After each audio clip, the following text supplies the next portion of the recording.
Graphic facilitation is the act of guiding a group or an individual through a process and using visual references, visual templates, guides, etc. What's a common process that you might facilitate graphically? A common process for graphic facilitation includes processes associated with strategic planning. For example, a facilitator might help a group both create and identify a vision or a mission statement around which they can all align and go forward, especially in nonprofit organizations when there's a brainstorming session involved with who we are, what we want to be, where do we want to be in 5 years. That type of planning and brainstorming generally follows a pretty typical process. And graphic facilitation itself is actually also known as, say, process work or visual coaching. So a facilitator is helping a group or an individual accomplish a goal through a facilitated visual practice. How would this help an individual, say, in a coaching environment? Yeah, so visual coaching can be achieved by using assessment frameworks to identify areas of strength, areas of development need, areas of current satisfaction, or where they want to be in their future. So there's a template assessment that people can fill out with a visual coach that covers my current self, my future self. Or if you have an individual wanting to just take stock for a moment and parcel out which areas of their life work, what's causing pain, where can they see opportunity, or they've maybe understood or felt something they haven't been able to articulate. And that's where visual coaching can really get exciting. I've sat with individuals before where we've put together a self-assessment in large form up on the wall, where we'll talk about their relative areas of satisfaction or levels of satisfaction with areas in their life, like their health or their family or their career or their finances. And when you put it all up on the wall like that in large form, and you're so focused, a lot of times most of us are focused on one area of our life that we know is causing pain, but we don't necessarily look at other aspects of our life that are really strong. And putting it all up on the wall in one big picture becomes really powerful, because you can see there's an area that really works for me, that I'm really doing well, and here's a pain point. I know it's bad, but can I use the areas of strength over here to supplement the areas of pain? How can I move from discomfort to a state of comfort or level progress? Progress. Yeah, that's great. And like we focus on the thing that's right in front of us, causing us the most pain sometimes, and this helps put that in context. Gives you a more global view of your life as a whole, which can be tough if you're thinking linearly or focused on one particular thing, distracted from everything else.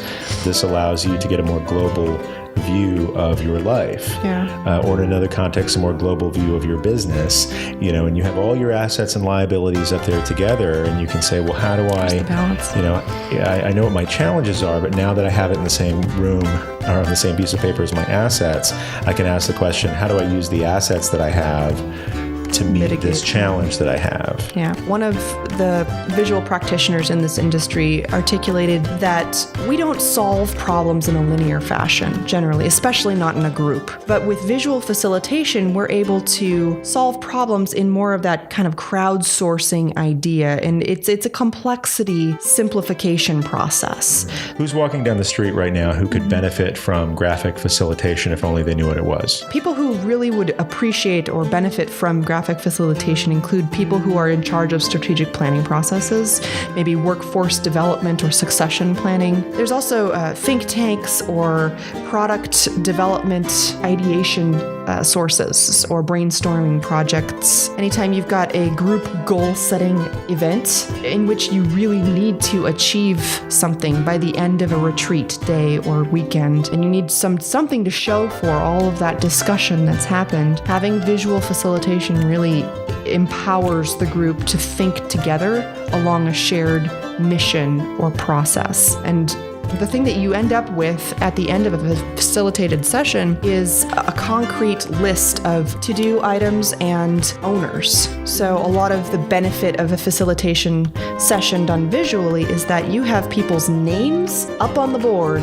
as visual testament to who's going to do what to get to our goal. So visuals are an important piece of graphic facilitation, not only from a template standpoint, but also while a facilitator is in the room, they're generally not just taking notes in text form, they're taking notes in visual form too. So using iconography, sometimes that can be very powerful when the facilitator is using images that come up in the discussion, and it becomes an efficient way of capturing the conversation. The brain science behind visuals includes being able to process images several thousand times faster than content or text. And when you have those little icons that are generated from the discussion, it's not cut and dry, packaged, sleek. It's very authentic and real to what the conversation was in the moment. So, drawing an apple falling out of a tree as an aha or an epiphany moment for the group is much more resonant or impactful than writing out, I had a great idea in text, Or say flashing up a photograph of Sir Isaac Newton getting hit in the head with an apple. Right. Well, nobody was taking photographs back then. No photographs. What I hear is drawing it in the moment has a greater impact on memory and retention than just throwing up a cartoon of that somebody else put in a slide. Yeah, anytime you're drawing an image in the moment in the live session, it's much more memorable than if someone slapped a picture on the wall that had been very carefully photoshopped and crafted and had all the clean lines. But when you've got a cartoon image of somebody's face looking slightly concerned, it really resonates more with with the group than if you've got, a picture of an actor doing the same thing put up on the wall. Those images that are organic and homegrown, as it were, in the moment are more powerful than those that are generated by computers or in a machine. The story that got me started toward this journey or this career, I once worked for a talent management company that sold talent or career development tools. But I found out that those tools hadn't been used internally with our employees at all, and that really surprised me. So this company taught other companies how to develop people, but it wasn't using these tools in-house to develop its own people. It's a case of the cobbler's kids have no shoes, right? Where we were selling something great, but we weren't using it internally. So one day, a colleague of mine came into my office and she just burst into tears. She said, I'm really unhappy. I don't know what to do. I don't know how to change my career. I thought this was going to be a great place to work for me, for my growth, because this is what I envisioned for myself. And it turns out that's not what she was doing. She said, I'm really unhappy. I go home every night and I cry. And I said, well, why don't we use the tools that we were selling?